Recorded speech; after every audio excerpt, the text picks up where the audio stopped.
नमामि सद्गुरुं शान्तं सच्चिदानन्दविग्रहं पूर्णब्रह्मपरानन्दम् ईशम् आनन्दिवल्लभं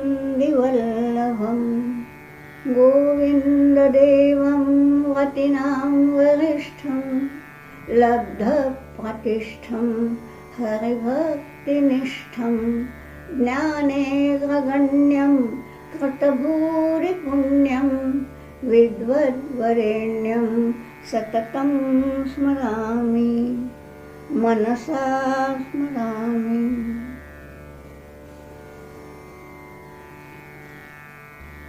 हम कल यज्ञों के विषय में बात कर रहे थे और हमने देख लिया था कि जो कुल 12 प्रकार के यज्ञ बताए गए हैं उनमें से कुछ तो कल हो गए, अब आगे के हम आज से देखेंगे। कल हमने एक 27वां श्लोक जो है वो केवल बोला था, आज अभी बोलती नहीं हूँ, सीधे बात शुरू करती हूँ। ये बतलाया गया है कि सर्वाणि इंद्रिय कर्माणि प्राण कर्माणि च आत्मसंयम योगाग्नौ अपरे जुह्वति। अपरे यानी अन्य कोई लोग, यानी बाकी लोग। ये यहाँ क्या है, ये 12 प्रकार के यज्ञ क्यों बतलाया?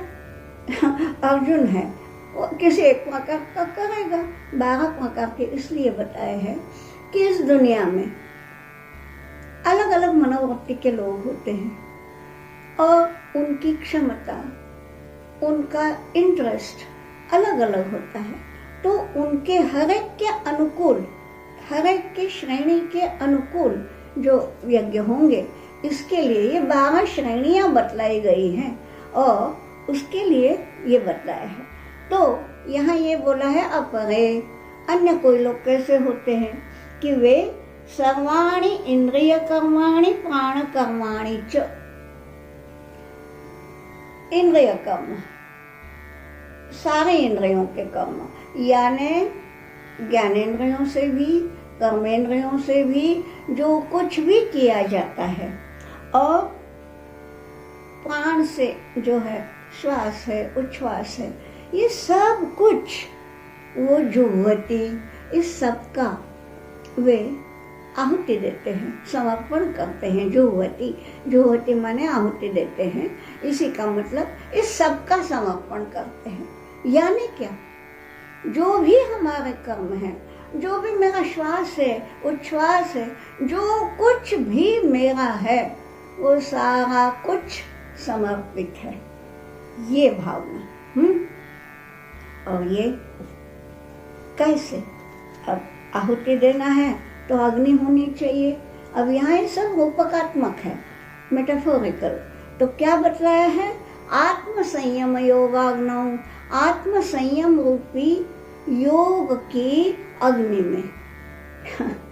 कठिन है ना समझना, थोड़ा सही में झट से नहीं समझ में आता कि संयम की अग्नि में हमारा संयम इतना प्रबल हो कि वो क्या होता है, जब हम अग्नि में आहुति देते हैं तो आहुति देने के पहले जो हविर द्रव्य हैं वो अलग अलग होते हैं ना, यानी घी होता है, समिधाएं होती है, हविर द्रव्य होते हैं, ये सब इनका अलग अलग अस्तित्व हमें आहुति देने के पहले मालूम होता है।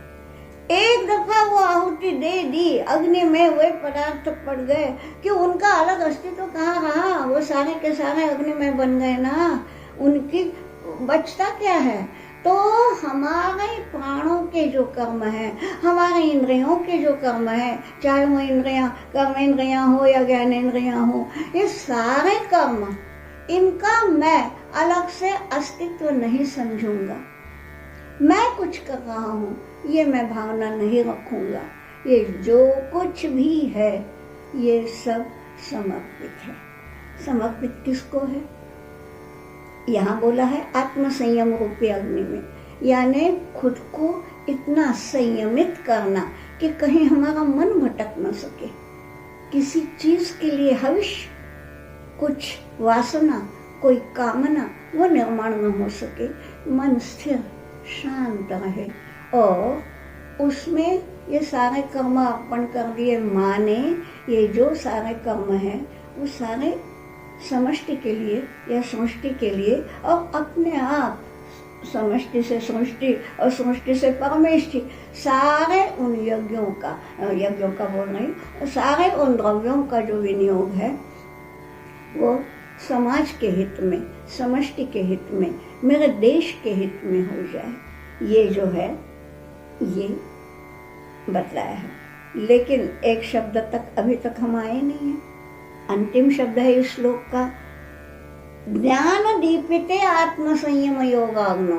कि ये जो आत्म संयम योग है, ये जो अग्नि है वो ज्ञान दीपित होना चाहिए। दीपित माने प्रकाशित, ज्ञान के प्रकाश से वो उज्जवल होना चाहिए।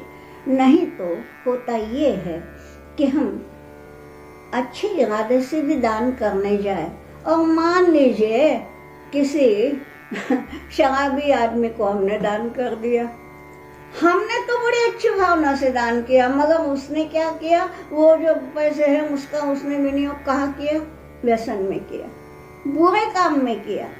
ये ज्ञान दीपित योग नहीं हुआ। इससे न दुनिया का भला हुआ, न समाज का भला हुआ, न जिसको दान दिया उसका भी भला हुआ। तो ये जो हमने करना है वो ज्ञान दीपिते आत्म संयम योगाग्नो, यानी ज्ञान से विशुद्ध हुए, ज्ञान से प्रकाशित हुए। ये जो आत्म संयम रूपी ये है अग्नि है, उसके अंदर हमने ये सारे हमारे जो कर्म हैं, इंद्रियों के हो या प्राण के हो, ये सब समर्पित करने चाहिए। तो इसके लिए ये बतलाया है। ये कब होगा? अब सारे के सारे इंद्रियां, हमारा श्वास, हमारा प्रश्वास, निश्वास, ये सब कुछ हम कब समर्पित कर सकते हैं? निश्चित रूप से समाधि अवस्था में। अब ये समाधि अवस्था जो है ये यूं नहीं आती। उसके लिए एक शब्द है, दर्शन शास्त्रों में आया है, प्रत्यय एकतानता। वो जो प्रत्यय है, वो जो अनुभूति है कि बस भगवान है, ये एक अनुभूति। इस अनुभूति की जब एकतानता होती है, यानी उस अनुभूति में कोई किसी प्रकार की बाधा जब नहीं आती, वो हमारी जो एक एकाग्रता है वो कभी भंग ही नहीं होती, तब ही उसी समय, केवल उसी अवस्था में समाधि की अवस्था प्राप्त हो सकती है। तो यहाँ ये बोला है, ये जो अवस्था है वो है ज्ञान दीपित अवस्था। वरना आप दो सोचिए, नींद में और समाधि में क्या फर्क है? मुझे ऐसे भी कुछ मालूम है महाभाग जो शवासन करते हैं और शवासन में सो ही जाते हैं, ऐसे भी होते हैं। अब बताइए, नींद में भी हमें किसी चीज का भान नहीं है, समाधि में भी भान नहीं है, तो फर्क क्या? अरे भाई फर्क है ना, बहुत बड़ा भेद है कि समाधि जो है उसमें प्रत्यय की एकतानता है।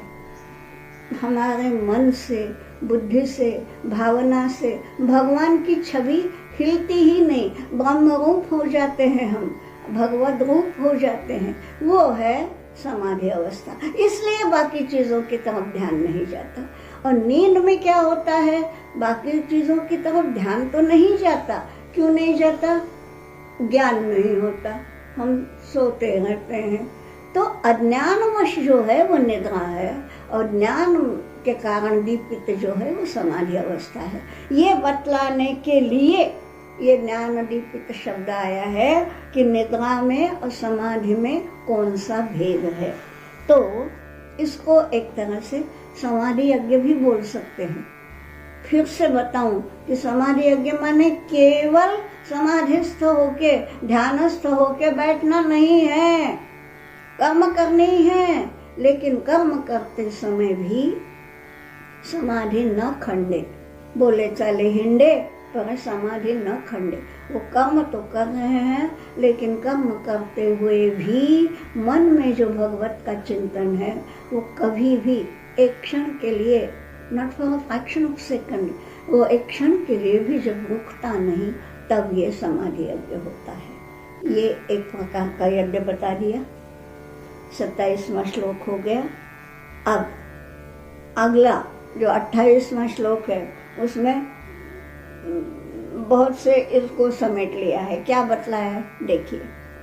द्रव्य यज्ञास्तपो यज्ञ योग यज्ञास्तथा परे स्वाध्याय ज्ञान यज्ञाश्च यतयः संशितव्रताः।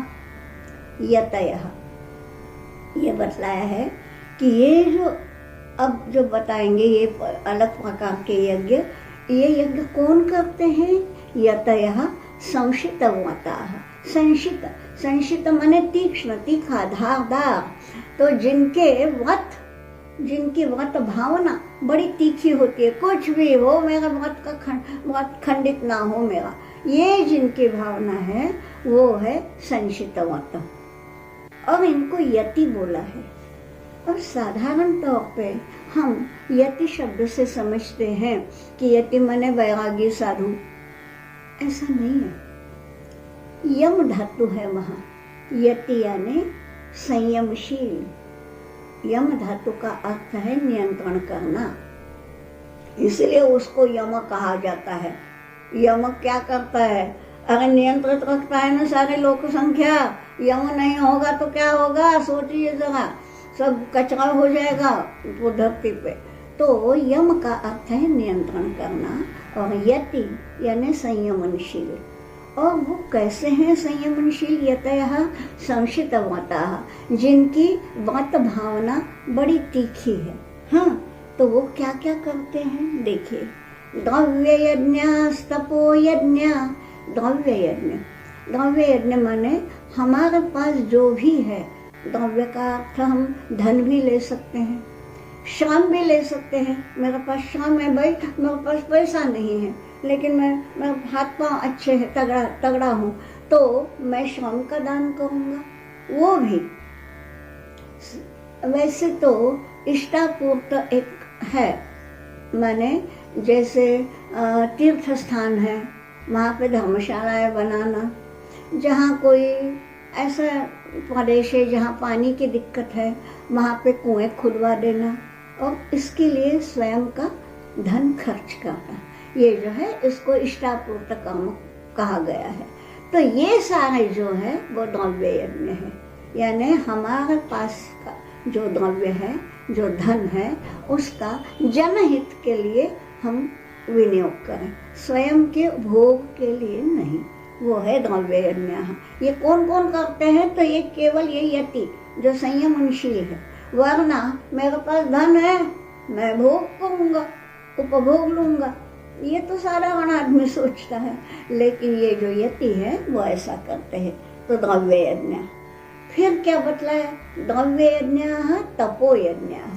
तप का अर्थ वो हम वही समझते हैं कि वन में जाना, वहाँ पे तपश्चर्या करना, वो तो तप है ही। वो जो हमारे भावना है वो गलत तो नहीं है, लेकिन तप का अर्थ ये है तपना, तप्त होना। क्या होता है हमारे जीवन में कई दफा बाधाएं आती हैं। हम तो अच्छे रास्ते पे चल रहे हैं, लेकिन कुछ बाधा आ गई।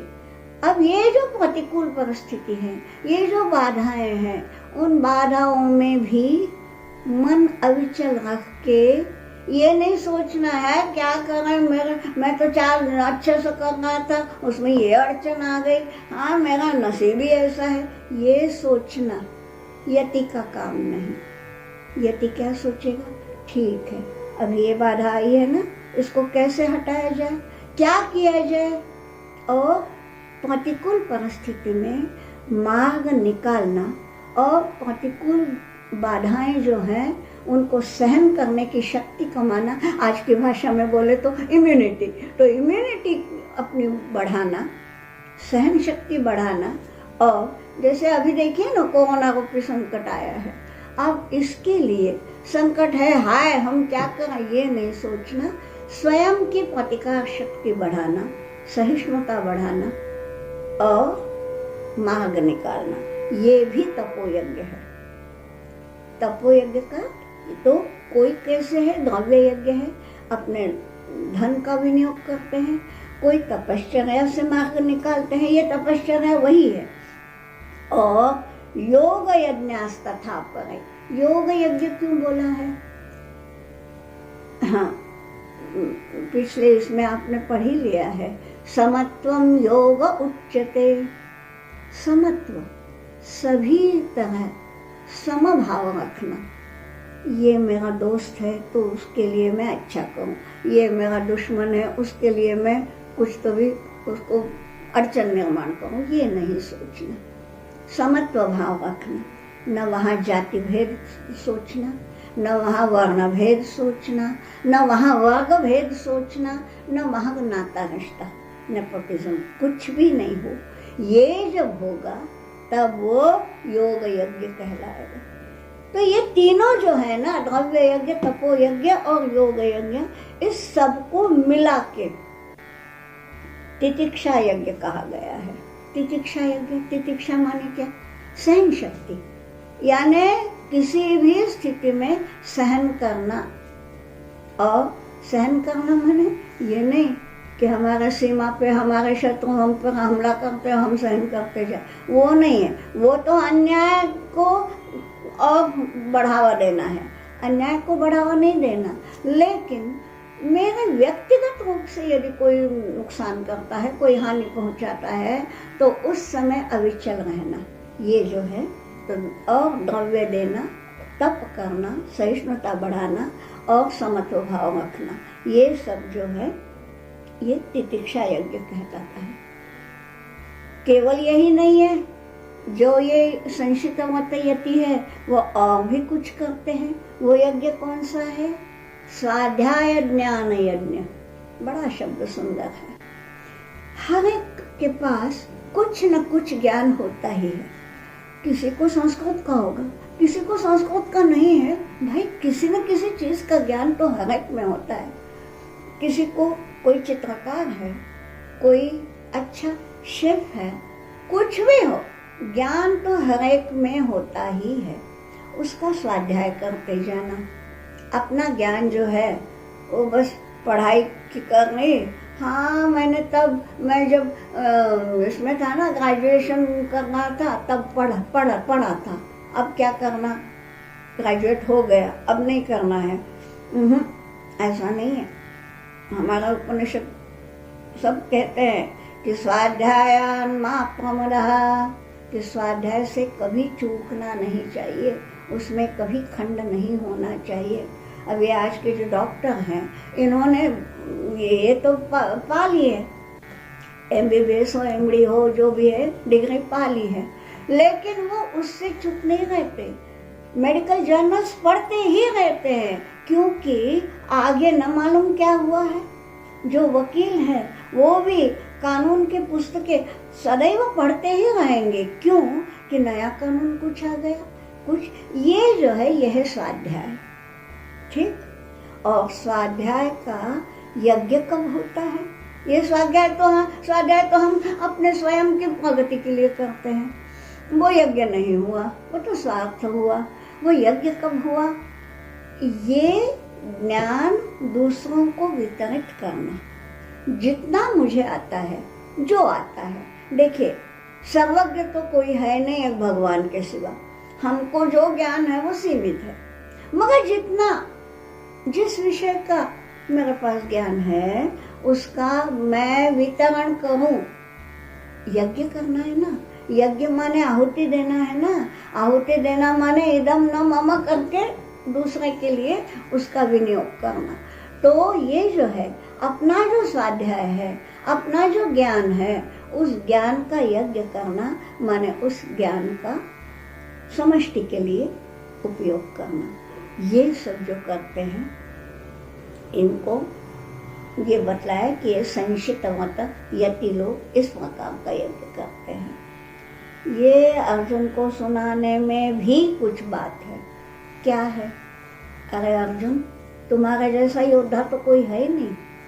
अब तुम अपने जगह युद्ध कौशल दिखाओ तो सही। ये क्या कि गांडी छोड़ के बैठ गए? ये नहीं होगा।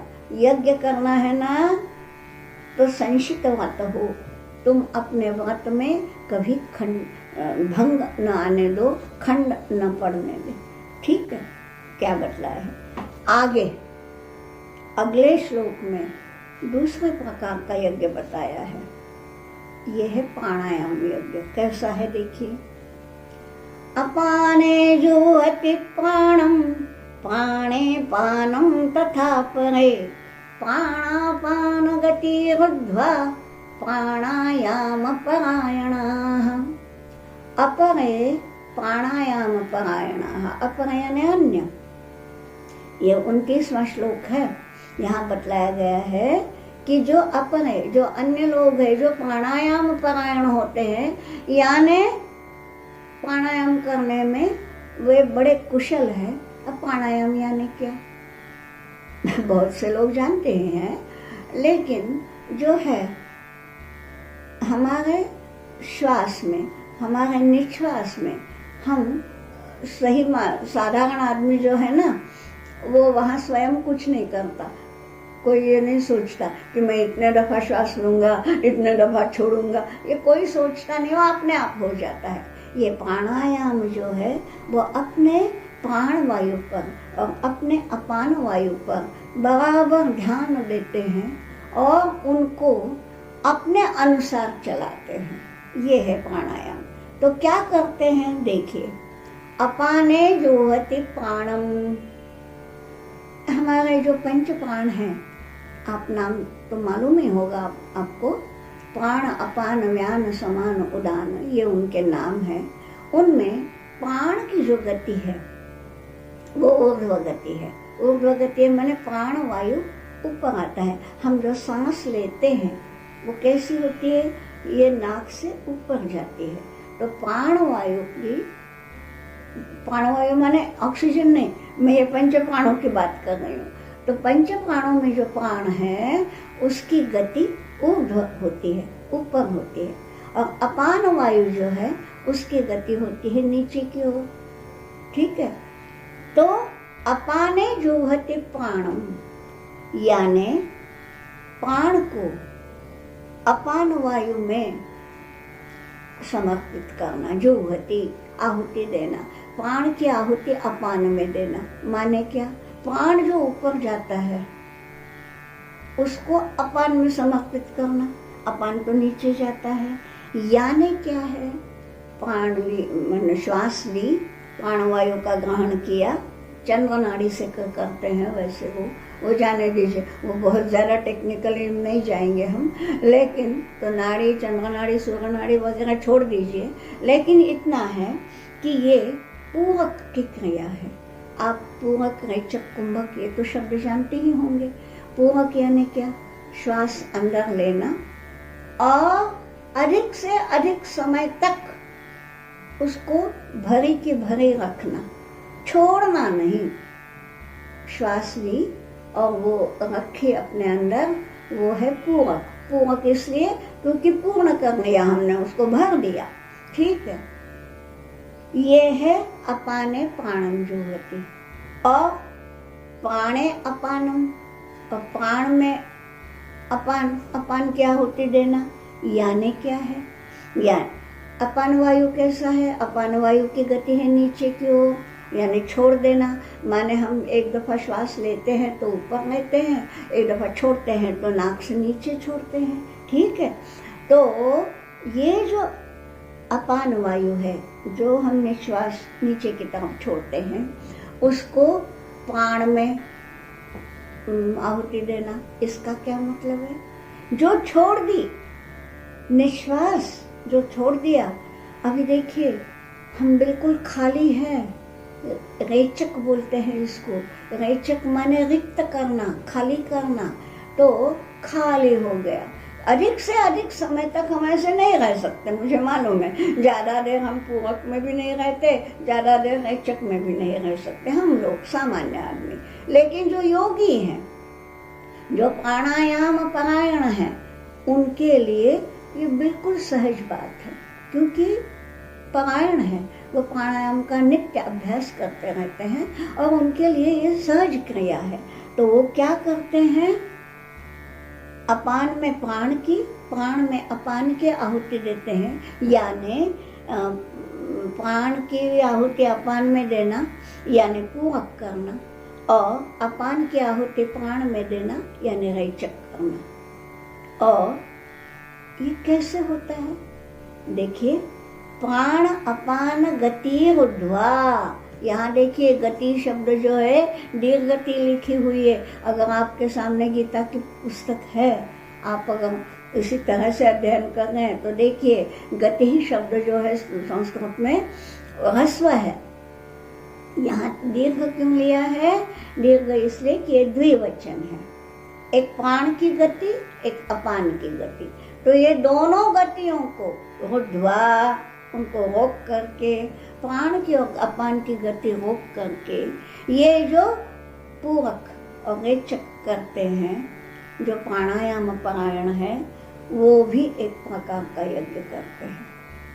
इस यज्ञ को प्राणायाम यज्ञ कहा गया है।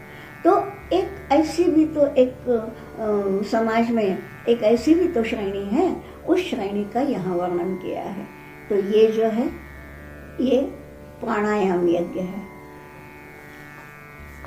ये जो है ना, यहाँ एक उदाहरण मैं देना चाहूंगी, बहुत पुरानी बात नहीं है, गए शतक की बात है।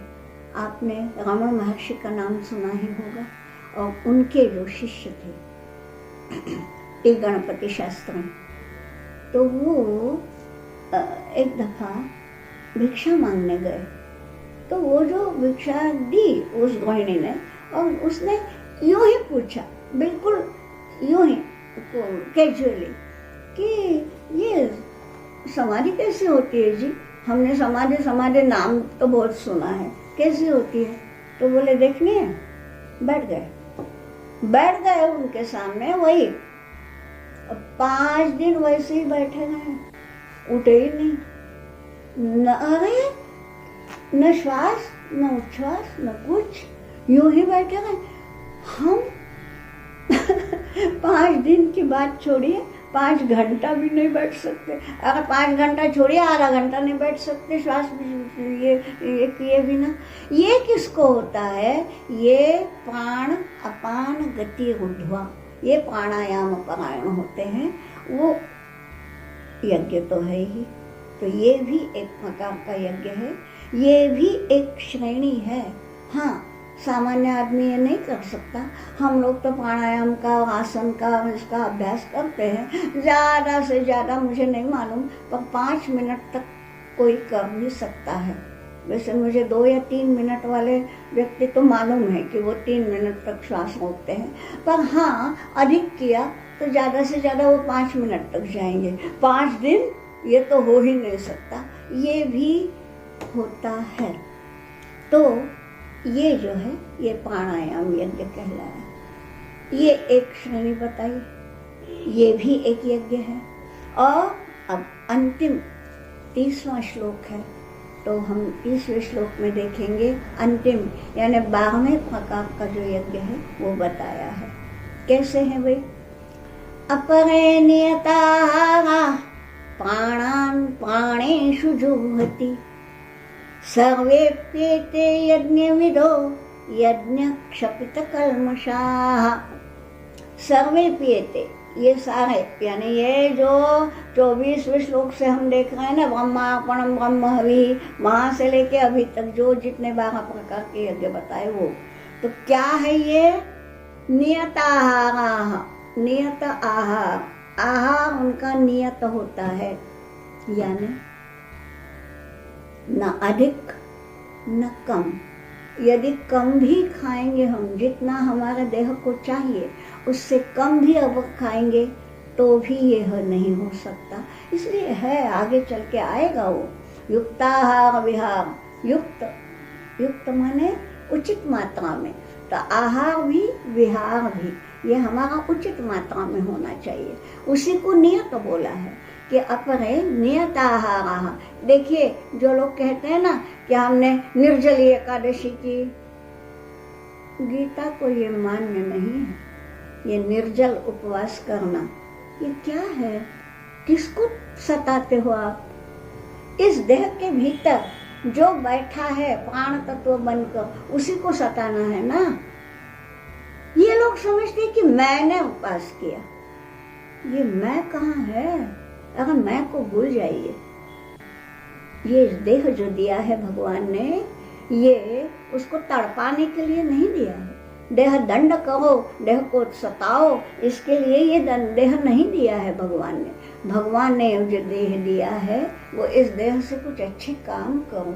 शरीरमाद्यम खलु धर्म साधनम, ये धर्म का साधन है। ये देह नहीं होगा तो हम धर्म कृत्य कैसे करेंगे?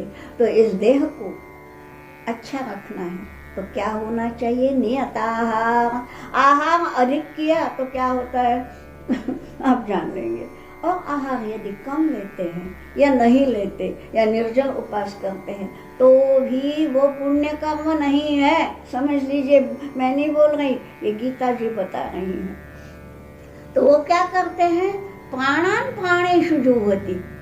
देखिए प्राणायाम यज्ञ में क्या बतलाया कि प्राण की आहुति अपान में और अपान की आहुति प्राण में। यहाँ ये बोले हैं प्राणान प्राणेषु, प्राण शब्द का बहुवचन प्रयोग किया है।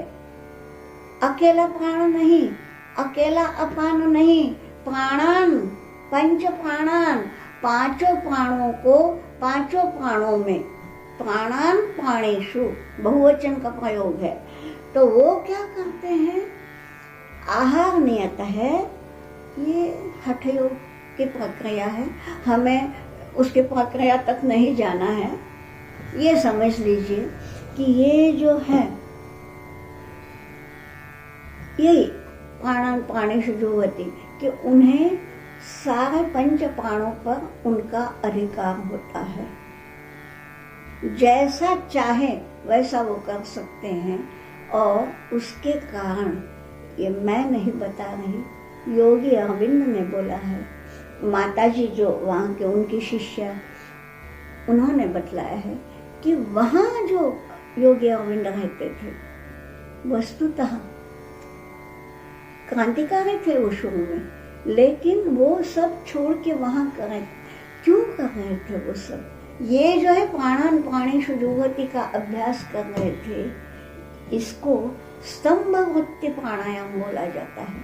स्तंभ वृत्ति माने, स्तंभ माने खंबा, तो खंबा जो है उसकी कोई वृत्ति नहीं होती ना, न वो हिलता है, न डुलता है, न सोचता है, न चलता है, कुछ नहीं। तो स्तंभ वृत्ति यानी स्तंभ के समान हो जाना, और वो जो शक्ति कमाना है उस शक्ति का विनियोग देश के लिए करना। ये जो है स्तंभ वृत्ति प्राणायाम का है। ये हठ योग क्रियाओं से ये साध्य होता है। खैर हमारा वो विषय नहीं है तो हम हठ योग की तरफ नहीं जाएंगे, लेकिन यहाँ इतना है कि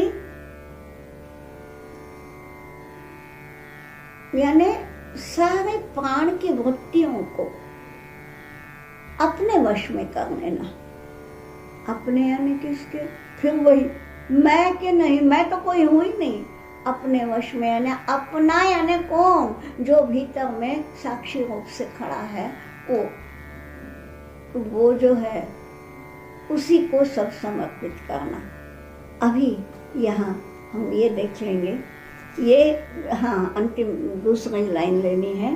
तो अपरे नियताहाराः प्राणान प्राणेषु जुह्वति, और यहाँ बतला दिया है भगवान ने अर्जुन को कि सर्वेपि एते यज्ञविदः।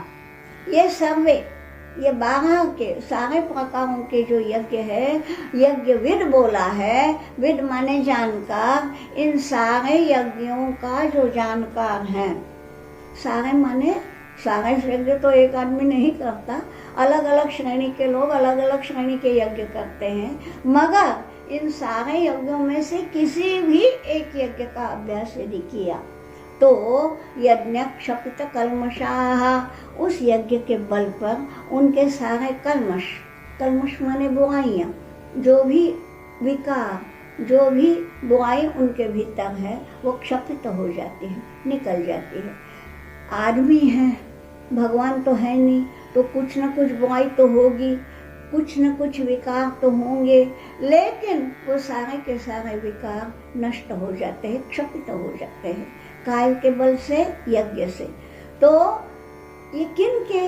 तो जो यज्ञ विधा इन 12 प्रकारों को या 12 प्रकारों में से किसी एक भी प्रकार के यज्ञ को जो जानते हैं, वो इस यज्ञ के बल पर अपने सारे कल्मशों को, अपनी सारी बुराइयों को मिटा देते हैं। यहाँ बताया है। एक दफा फिर से मैं यूँ तो यहाँ यज्ञ का ये जो प्रकरण है, ये अध्याय जो है, अध्याय नहीं मतलब यज्ञ का जो है वो विषय समाप्त हुआ है, लेकिन एक दफा फिर हम देख लें कि ये 12 प्रकार के यज्ञ कौन कौन से हैं। पहले तो बता दिया था ब्रह्म यज्ञ कि सब जगह ब्रह्म भावना करना। इसमें होगा ये कि सब जगह ब्रह्म है बोलने से, ब्रह्मार्पणम ब्रह्महवि, ये भी यज्ञ है।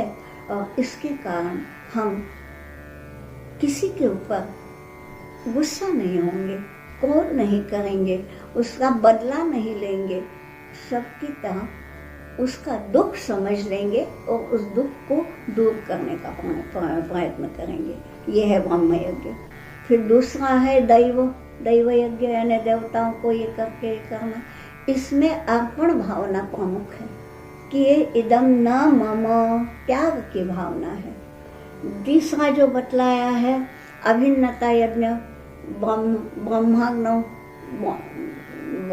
को ब्रह्म में ये करना, यानी अभिन्नता, सब में एक सा देखना, समत्व देखना। ये जो है अभिन्न है, मैं और भगवान भी अलग नहीं, और तुम्हारे भीतर जो चैतन्य है वो भी मेरे से भिन्न नहीं। तो निश्चित रूप से तुम्हारे भीतर का चैतन्य और वो ब्रह्म एक ही है, ये समझ लेना। ये है अभिन्नता यज्ञ। फिर बतलाया गया था श्रोत्रादीनि इंद्रियाणि, यानी अपने सारे इंद्रियों को वश में करना। ये है निरोध यज्ञ। निरोध का मतलब है नियंत्रण रखना, तो सारे इंद्रियों को नियंत्रण में रखना, ये भी एक यज्ञ है। फिर एक है संयम अग्निशुजुभति, कि हम शब्द आदि विषयों का भोग तो लेते हैं, माने शब्द स्पर्श रूप रसगंध, ये जो 5 विषय है भोग तो लेते हैं, परंतु संयमित तरीके से। गृहस्थ है भाई तो हमको भोग लेना पड़ेगा, लेकिन वो भोग में भी संयम बरतना, ये भी एक यज्ञ है। फिर सर्वाणि इंद्रिय कर्माणि, जो आज हमने देख लिया कि प्रत्यय एकतानता, कि जो अनुभूति है उस अनुभूति को अखंडित रखना, अक्षुण्ण रखना, उसमें बाधा नहीं आने देना, ये है प्रत्यय एकतानता यज्ञ। उसके बाद में जो है प्राण कर्माणि, प्राणों को अपने वश में रखना, समाधि यज्ञ है, समाधि भी एक यज्ञ ही है। और बाद में ये जो 3 बतलाए थे ना, द्रव्य यज्ञ, तपो यज्ञ, ज्ञान योग यज्ञ, तो ये तीनों को मिलके तितिक्षा यज्ञ। फिर उसके बाद स्वाध्याय ज्ञान यज्ञ, जो भी हमारे पास है उस ज्ञान का वितरण करना। देखिए अंत में जब हम जाएंगे ना 18वें अध्याय में, तब भगवान ने बोला है कि इस गीता जी का श्रवण करना, सुनाना, ये भी ज्ञान यज्ञ है। तो ये जो भी हमें आता है, गीता ही ऐसा नहीं, जो भी हमें आता है वो दूसरे को देना, वो है ज्ञान यज्ञ। फिर अपाने जुहति प्राणों में प्राणायाम यज्ञ और स्तंभ वृत्ति यज्ञ, यानी प्राणापान गति ऊर्ध्वा, और अंतिम जो है वो हठ योग यज्ञ। तो इस प्रकार के 12 प्रकार के यज्ञ अर्जुन को भगवान ने बताए हैं। और ये सब क्यों? पीछे जाइए, पीछे के श्लोक में बताया है कि यज्ञाय आचरतः कर्म समग्रम प्रविलीयते। ये है 23वां श्लोक, कि यज्ञ के लिए जो भी तुम कर्म करोगे वो कर्म तुमको कभी भी बंधनास्पद नहीं रहेंगे। ये है इसका रहस्य। तो आज ये विषय समाप्त हुआ। हम यहीं पे विराम देते हैं, फिर कल मिलेंगे। वसुदेवसुतं देवं कंसचाणूरमर्दनं देवकी परमानन्दं कृष्णं वन्दे जगद्गुरुं योगेशं सच्चिदानन्दं वासुदेवं व्रजप्रियं धर्मसंस्थापकं वीरं कृष्णं वन्दे जगद्गुरुम्।